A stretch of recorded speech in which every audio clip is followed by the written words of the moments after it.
You're listening to WorkWire, sponsored by Career Club and SHRM. Career Club has a range of services aimed at job seekers with an empathetic approach. Whether you are a job seeker yourself, know someone who is in job search, or an HR professional looking to bring a more empathetic approach to transitioning employees, check out career.club. If you are an HR professional seeking to enhance your skills, subscribe to SHRM and explore their extensive resources. Visit shrm.org. That's SHRM.org.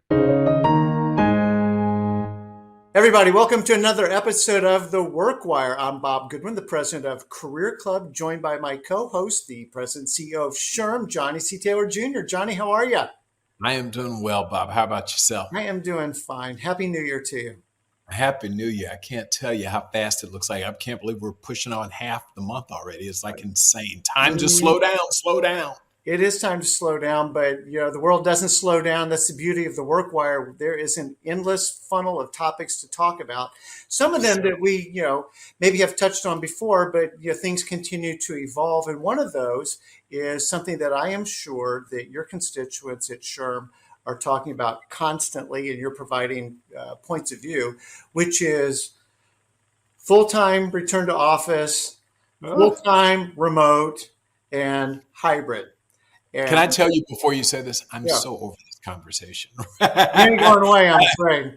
Everyone I know is, but it continues to be highly relevant because it's moving. So let's hear what you're thinking today. Let me share one thing for you. And it's basically, is remote dead? Makes me want to press the clicker at the TV. Is remote dead?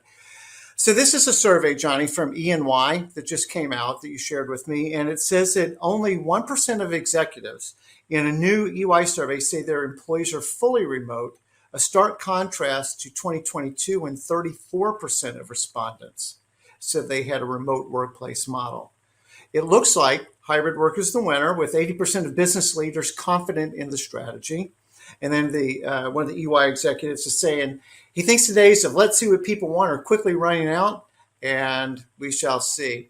But I just real quick, I'm not sure I totally believe the 34% number. Was fully remote in 2022. Really? I don't know. It was a bigger number than it is now. That's a fact. But 1% for people to be clocking in at just 1% is pretty amazing too. So it seems like, fully remote is dead. And it's also kind of indicating that these mandates to get your butt back in the office, that doesn't seem to be holding very well either. What are you seeing? Well, and so like most things, Bob, the answer's in the middle, right?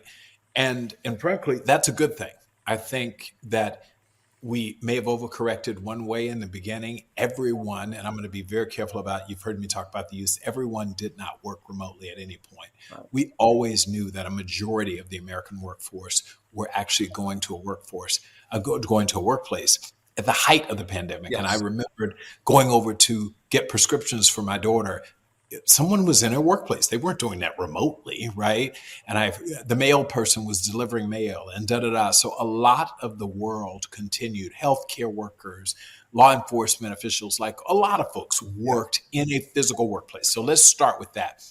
The number was never as large as people said, but it was a significant number. It was single-digit remote work before the pandemic. And that number swelled in the 40s. 40% or so higher, as some argue as high as 50% were working of the U.S. workforce, working remotely. Okay, so we swung. And that was okay in the beginning. I mean, we needed that. There was so much uncertainty about safety in the workplace. Could we keep people safe, except in these most essential of roles, that it made sense. Then we started with all of the headlines. People are more productive. They're happier. They're saving money on gas. Their car insurance has dropped. They don't have to pay for food. And all of a sudden, the correction was, it's the new way of work. Going into the office is dead. You read all of the headlines, right? The office space building is done. Downtown urban areas are done. Da-da-da-da-da-da-da. And I knew that wasn't right at the moment. It was right at that moment, but it wasn't reflective of the future. Because what we knew, and all of our data at SHRM was telling us, is that people are staying home now because they want to be safe. The second you reassure them that you can come back to the workplace and be relatively safe, not guaranteed, but relatively safe, they want to get back because human beings like to be around other human beings. Funny how this Who all knew? works. Who knew? And businesses innovate and grow, and as for good or for bad, this is the way most of them have, how we have flourished and how we thrive. The American economy does. So knew we were getting there. Okay, but then the opposite happened when the CEOs by the end of 2022. So I'm not surprised at that 2022 number in the 30s, because if it were January of 2022, Fair point. I'll tell you something interesting was happening. The cycle was March 2020. Of course, right. So no one, the people who could, there was a huge swing the other way. And then if you remember, we kind of had the summer, it was the summer, and we went through the summer, and then the winter started again. So the beginning of 2021, we saw a big uptick in the cases, and when COVID wasn't attacking children, it then started to go after children until schools were out, until you had daycare issues. So it went through all of 2021 before we kind of started talking about a post-pandemic world, and then the winter started again. The flu, the COVID. So early 2022, it doesn't surprise me that the number was as high as they're reporting, as the EY people report. But precipitously, as spring broke in 2022, we started to see the get back to work message. Yeah. CEOs are like, enough of this. Like, you're going to come back to work or you won't work here. And the market started softening. The employment market, I was looking today, 6.2 million people looking, 8.7 million open jobs. But remember, that was 10, 11 million. It was flipped by a lot. Right. So news alert, the market is softening. The quit rate shows us fewer people are quitting. So employers, and not just greedy CEOs, but employers broadly said, we're going to bring this back now. And they saw the opportunity to do it. And that's where we are. Some of them, and this is where, again, they overcorrected, made these bold pronouncements. Work can't be done remotely. All of you must come back to work 5 days a week. We're going to go back to the good old days before the pandemic. And that, too, was the wrong answer. This, you're going to come back to work, and if you miss 2 days, I'm going to fire you. All of that didn't work either. I think we are finally, here we are in the beginning of 2024, coming back to a more normal and rational approach, which is, I don't think those who want to long for the Monday to Friday 9 to 5 that we had in 2019 and early 2020, I think that's gone forever. I don't think the people who got excited in 2021 that forever I'm going to be able to work, not just from home, but work from anywhere. Like my employer, I'm in the Bahamas, right? Oops, did I go at you, Bob? Yeah, I said, I'm in the Bahamas and I can do whatever I want to do. And that's not working either. So let me tell you it's not funny. It's actually tragic in some ways. There was a Wall Street Journal article that I read recently, and I think it was WSJ, but basically the headline was "The New Workday Dead Zone." Talked about productivity is gone between 4 and 6 o'clock on Friday afternoons, and increasingly every day, because as people are working remotely, they're in kid pickup lines. They said, some recent reports that half the restaurants in New York City were full between 4 and 6 p.m., which means these people have left work early. Happy hours back. Right. Happy hours back, and it's every day is happy hour, right? And so between 4 and 6, managers are reporting, I can't find people. It's a dead zone. There's no productivity. Going into the garage, and you're like, my God, my garage is empty at 4:30. What happened? If it ever was filled.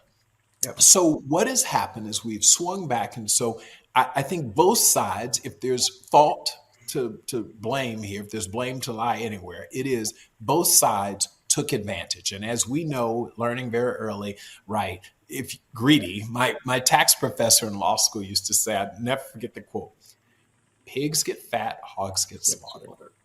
And in both swings, people, essentially got slaughtered. So I think we're back in the middle now. The win is hybrid. I think that's the winner. And I'm really excited. Now, what does hybrid mean? Exactly. Is it 1 in the office? Is it 3-2 in the office? Is it we all come in on the same days? I don't know. That's unique to your culture. but at least we're not trying to go back to the old days, and old days could be pre-2019 or 2021. Both of those are now the old days. Yeah. So, you've said before, and it stays with me, which is it took us decades and decades and decades to get to the model that was in February of 2020. It's going to take a while and a lot of experimentation to kind of sort out where we go from here. And I do believe that we are, very much in this period of experimentation. To your point, CEOs experimented with, come on now, we're all going back to the office. Don't want to really have a dialogue about this anymore. I'm just telling you, it's the mandate of what you're going to do next. And people are like, yeah, no, I don't want to do that. And so there's this tug of war. And I think that power struggle is still in place. It's ironic, though. One of the things with Gen Z is they want to go to the office. Right.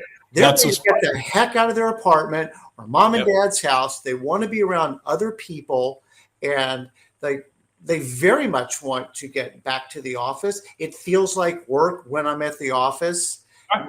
And so, somehow, maybe I'm my own bias, but like demonizing, going back to the office, like that's horrible because I know how much I don't like to commute.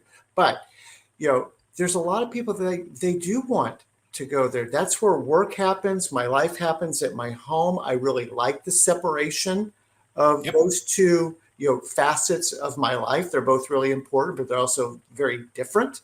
And I like a Chinese wall between the two. I like speaking with my colleagues. I like being able to poke my head over, the thing and say, hey, John, do you ever do this? Because I don't remember how to do this. Hey, quick idea. Can I share an idea with you real quick? With just like, you can't slack your way to greatness. Nope. Right? Nope. And I'm going to jump in here because we talk a lot in terms of what Generation Z and the younger millennials want. The fact of the matter is increasingly the data is suggesting older workers want it too. And I tell you why. America has, everyone's talking about it now. It's probably globally the case, but it's definitely in America right now. We have a loneliness epidemic. Yes. We have a serious isolation problem that was exacerbated by the pandemic. So we sent people home. A significant number of these people are empty nesters. And oftentimes they're deceased or their spouse is deceased or they're divorced. And so they're at home alone and long periods of time isolated. And yes, you can say you got Zoom and you and I are interacting right now, but there's nothing like, pressing flesh, seeing someone, having a meal with them, grabbing a coffee, etc. So we are seeing that on the other end of the multi-generational workforce. Young people want to get out for obvious reasons. The older workers are saying, I want to get out and build relationships and get to know people as well. And so I think it's really interesting that we are seeing a general coming together of the workforce saying, again, maybe not Monday to Friday, 9 to 5, the way we did it in the past, but it's also not stay at home and do remote work. Yeah. And so there's a few aspects of this I'm hoping that we can kind of explore, because these are some of the factors that, get into all these situations are different. Industries are different. To your well-made point, there were zero work from home postal delivery people or nurses or whatever, right? So there's the uniqueness of your industry. There's the uniqueness of your company, of your team, of the kind of work that you guys do, the work streams that constitute the outputs. We both know Katie George from McKinsey. And one of the things that Katie talks about that I think is really illuminating is that on a project, when we're together, might be really helpful at the beginning. Right? We're in a creative mode. This isn't a team dynamic. We're kind of getting all aligned on what we're going to do together as a team. Then as the work gets divvied out, then it's like, this is head down, hands on keyboard work. This is like, I just need to go be a knowledge worker and think for a while. I need to go do some research, whatever the work stream is. And then coming back together to share, kind of progress on the project or whatever. But, none of that had anything to do with the day of the week. It was organized around the work, and the work is actually focused on the result. Like, how do we get results oriented, get out of a time clock, card swipe mindset, and be focused on the results, because that's really what matters. No, I love Katie, and I think they're so right on that. But I do want to say there is work, right? It absolutely, on balance, we believe that people coming together create a much better product and experiences. First of all, we talk about diversity all the time. Well, the funny thing about working remotely is you actually become less diverse in many ways, because you typically live with and around people who look like you, have similar experiences, etc. So what we want to do is get people together so we can actually unlock the power of that diversity. And fully remote doesn't eliminate it, but it definitely hampers it. Like, you don't get everything that you could get from people who are different getting together. And guess what? Acting like human beings, which is how human beings do what they do. I will say this though. So yes, there's the work part, and you'll hear me focus on this a lot, but there's also that human part. Human beings thrive around other human beings to varying degrees. Some people don't want to be around people all the time, but they want to. But because we know this, we know that in most of the world, if you were incarcerated and they put you in, what's that thing, solitary confinement, people go crazy.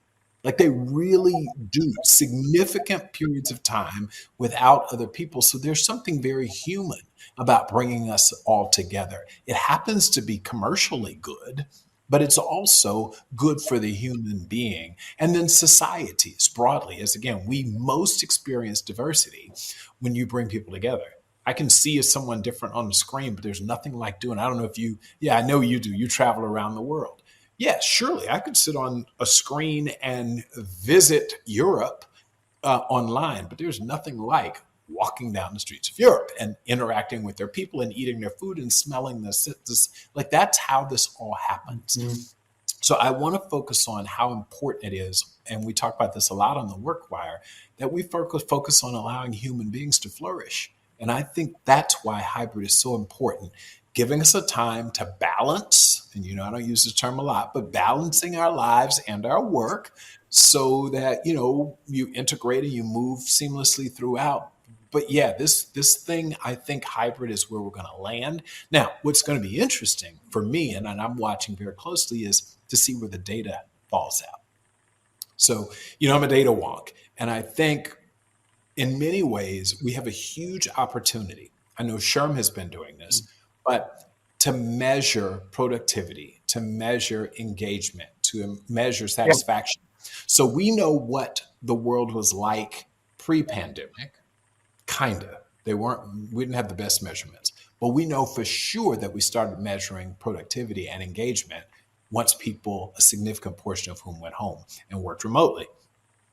And so it'd be interesting to see. I've always said, from April to June to July of 2020, of course, productivity was at an all-time high. You couldn't go to a movie theater or coffee shop or anything. You're stuck at home. So what else do you do but work? I know for me, I wrote my first book, Reset, because I was at home with nothing else to do, and I never could have done it and travel, right? I had these kids in the house, and I was like, I'll do anything. I'll write a book, just to get away from them, right? But I think we're going to be able to see that there was a point at which we burned people out. We worked them too hard, because they focused exclusively on work by, you said it, the blurring of work and home life. And so now we're going to be able to, we saw there's a point, and then we saw a precipitous drop in productivity. All of the data, I know there are people out there who are going to deny it and reject it and say, oh, not at my employer. Overall, when we look at big Bureau of Labor Statistics data, and that's the data, right, it tells us that productivity started to go on a serious decline. And now we've just, in the last couple of months from the BLS, we've seen it go back up. And I submit to you that it's partially because we began to bring people back into some type of hybrid work, because I think that's when we are most productive. So you ended on productive. I started on results. But in the middle, you wove in, we're social creatures. And I want to go to that part too, because, this is what potentially gets lost. And what's it called? Proximity bias? Is that the term that people use? Sure. And meaning, if I got this right, it's something along the lines of basically, if I go to the office and I'm seen, by the people that have the opportunity to tap me for promotions or more responsibility or any kind of recognition, I stand a better chance than my remote colleague who's kind of out of sight, out of mind, right? So, okay, that's fine. But you can't get away from the fact that we are social creatures, and we just are. And so, building relationships with people, it doesn't happen remotely like it does in person. I think about mentoring. I know, is this mentor month or is that? It seems like Don't know that. I think it was either Every month is mentor month, right? Yeah. But the fact is, it's like, that is a very lost opportunity. Yes. If someone, and mentoring goes in both directions too, right? I mean, a young person could be mentoring someone more senior than them on technology or something else. So that's all cool. But to lose those connections, all in the name of productivity, is probably a pretty big opportunity cost to develop people, not just hit, a short-term or whatever productivity goal. Because I think that ultimately the muscle of the organization is not as strong as it could be because all the muscles aren't being exercised. That's right. They've atrophied. And listen, I get it. What I love about this and this conversation that we're having is we're getting back to the middle, like common sense approach to this.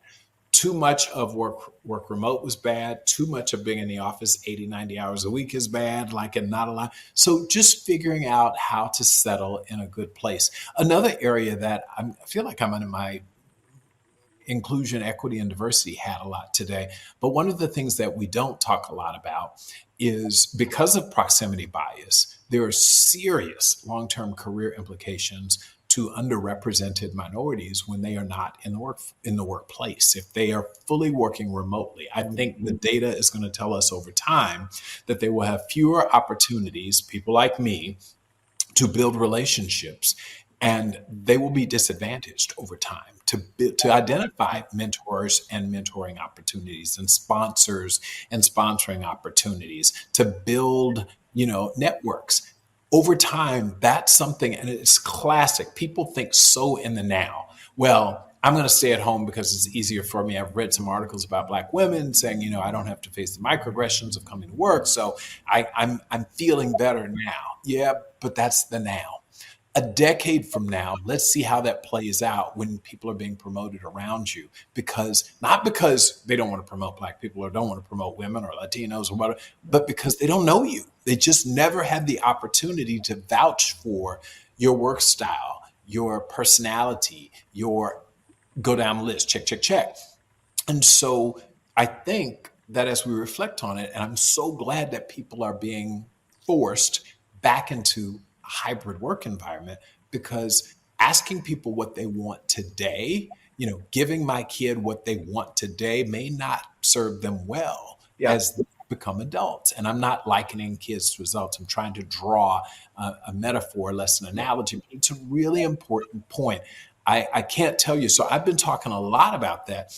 The way that you're going to, if you feel like, for example, you're name it a Latino, Black Latino, and you don't feel comfortable with other people, well, the sure as hell way not to ever get comfortable with other types of people is if you don't interact with them, you simply do it across the screen. That's a surefire way for you never to get comfortable with other people.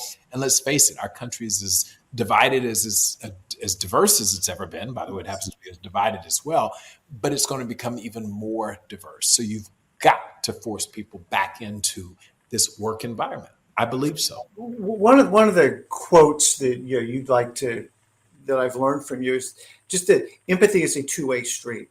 That's right.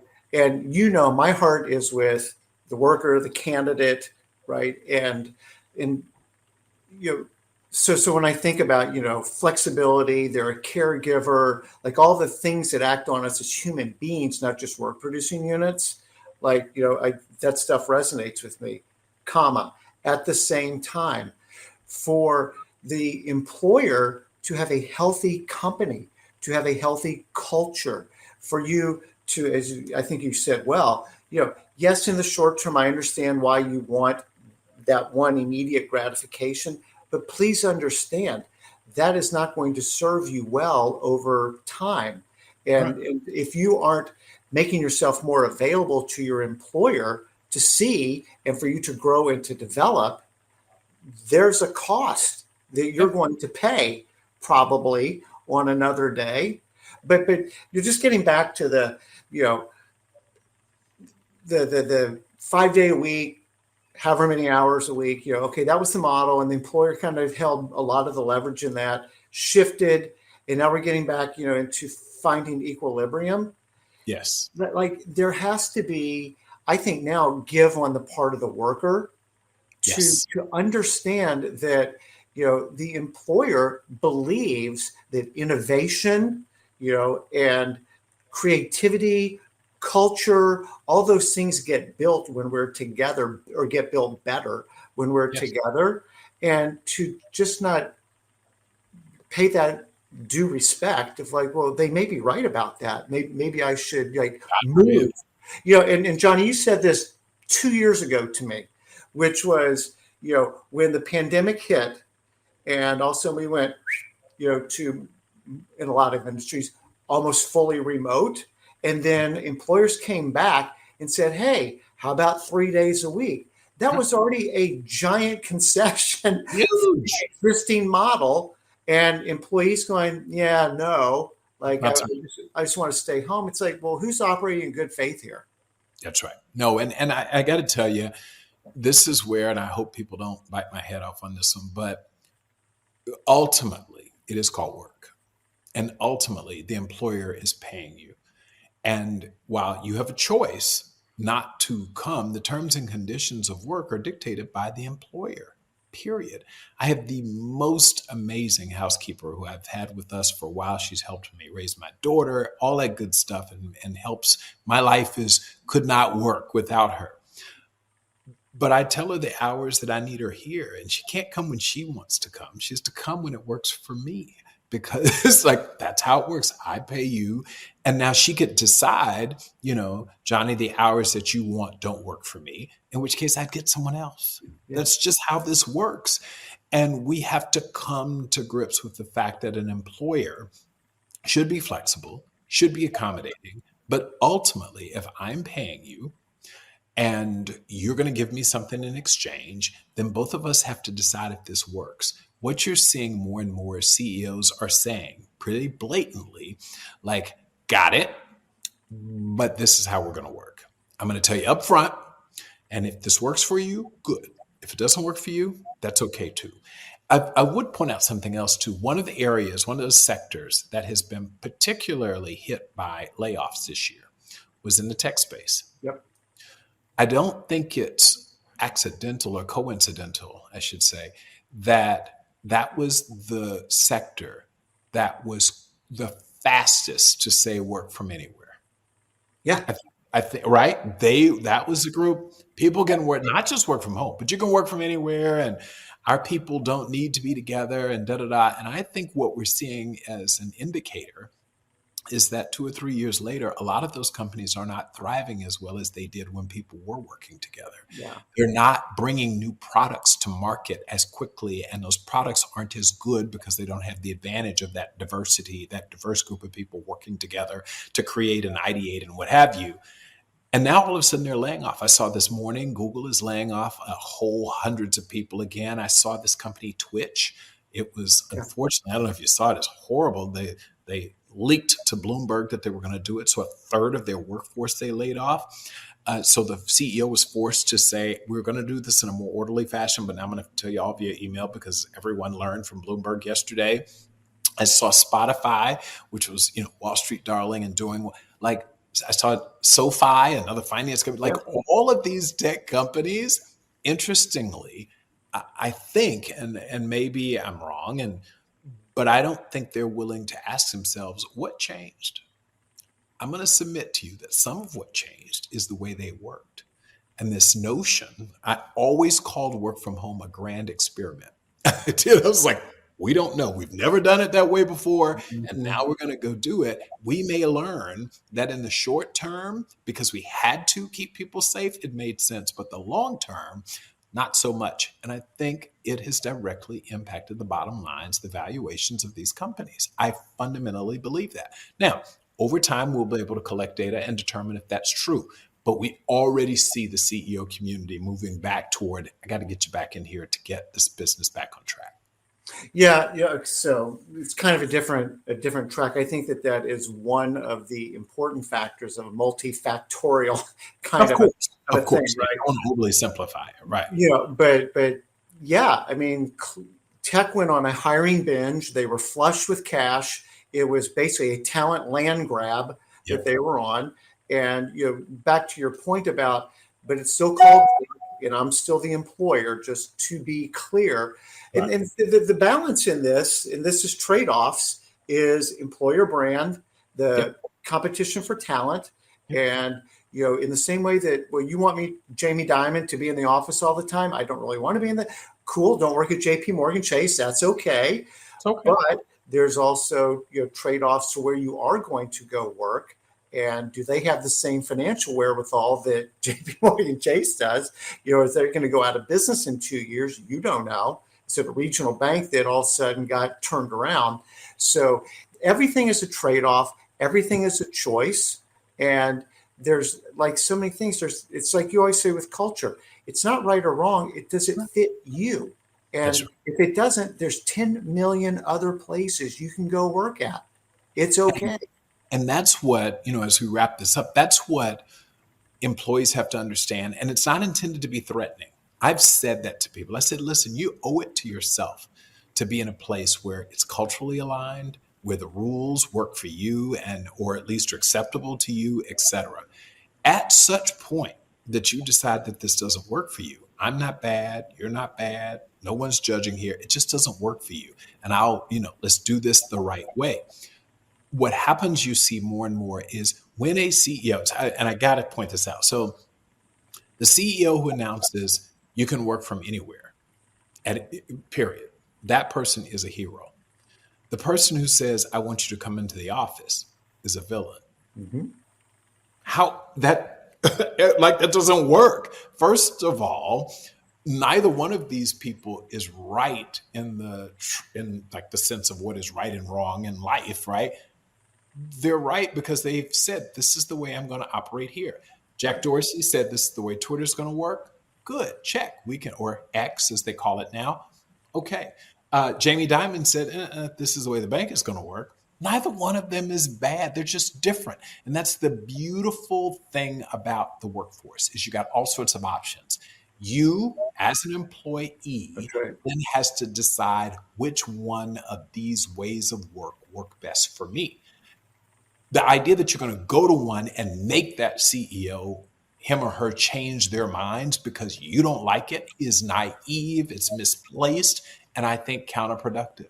It just I think, okay. So I think that having an open and honest dialogue, Jamie, I understand what you want. I just want to also offer up, this is a potential trade-off. You've probably considered it, but I want to voice it. But to demand that you really don't, your demand to make him change his mind doesn't really hold water. right.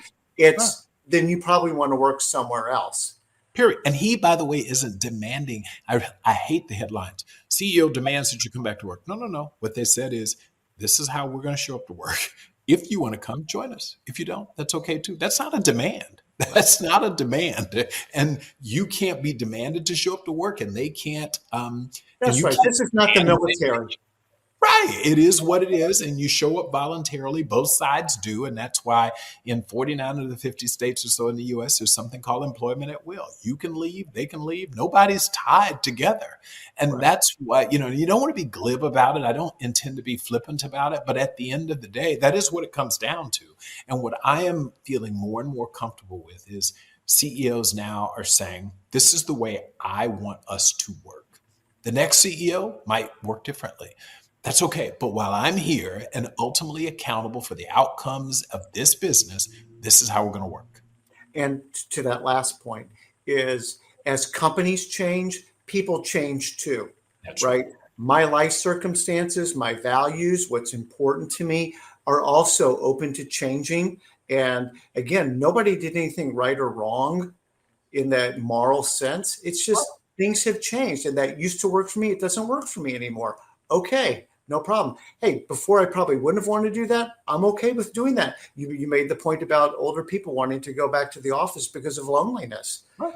Maybe they really liked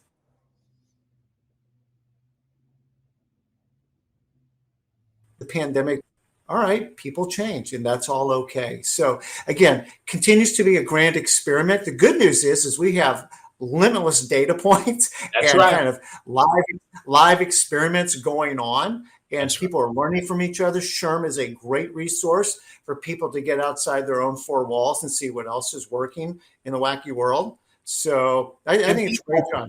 Let me tell you, you gotta be open to it. I hope everyone listening will say, you shouldn't walk away and say, oh, Johnny felt this way about remote, or Bob felt this. It's not about that. What we're saying is, the biggest takeaway to me is be open to listening and following the data. Yes. And don't make the data say what you want it to say. Listen to it. It could be that in your particular culture, your sector, your geography, that remote work works. You could also find that it doesn't, but let the data, honest brokering of that data tell you. And we have now almost 4 years of experience. March of 24 will be 4 years since. Wow, I can't believe that. That's crazy, right? So we can now look back and we can see how things graph it, be honest about what the data says. I find a lot of times that if the data says, and I actually know of this happened with an HR practitioner who felt very strongly about remote work, mostly because that's the way she wanted to work. And I asked her, I said, have you collected the data? And when the data came back, notwithstanding the fact that a majority of her employees said they preferred working hybrid, not fully remote, but not in the office full time either. And she said, that's insane. I said, oh, so this was never about the data. This was actually never about the employees. It was about you and your preferred style of work. That's a problem. We as business people, you got a ton of data now. We should follow the data and go from there. And remember, flexibility is the answer. We talked about that word a lot. That is the way of work going forward. Amen. All right. Well, this has been another amazing episode, Johnny. I know we will come back to this topic on future episodes because we just have to. We'll have more data. We'll have more data. We'll have more data. There you go. So thank you for your time, your expertise. Listeners and viewers, thank you guys so much for investing a few minutes of your day with us here on The Work Wire. We appreciate comments on LinkedIn, on YouTube, on your favorite podcast platform, wherever it is that you're able to see us or listen to us. We appreciate you engaging with us. We would love to know topics that would be of interest to you on future episodes. But in the meantime, Johnny, I like what you do here with your W. The Work Wire. See you next time on The Work Wire. Thanks, Aaron. Bye-bye. Bye-bye. Check out career.club for personalized help with your job search. Visit SHRM.org to become part of the largest human resources organization worldwide.